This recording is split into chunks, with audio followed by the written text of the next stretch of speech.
With most school districts deciding to take a snow day, lots of kids and their families were enjoying those flakes. KAKE's Abby Wray caught up with a lot of them at Sedgwick County Park. The Sedgwick County Park was pretty barren Friday, if you didn't know where to look. But for those that found the hill in the middle of the park, it was the premier sledding destination. Woo! It's a winter wonderland out here in Wichita today.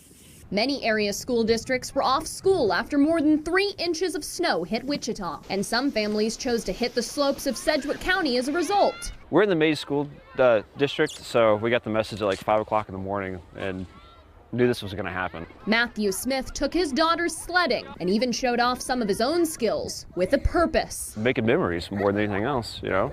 Hopefully they grow up and have the same kind of fun with their kids. Sleds of all kinds were seen gliding down the hill. It's really fun just because it gets you, it gets a little exercise, obviously, and then it's just really fun to do with like your family and friends, just to, you know, go outside and enjoy nature at its best. Folks at the park told KAKE this kind of snow was perfect for snowball fights and building snowmen. But this was fun for all, not just the kids. Hi! I can almost like picture the nostalgia of like being a kid and going out and sledding with my dad.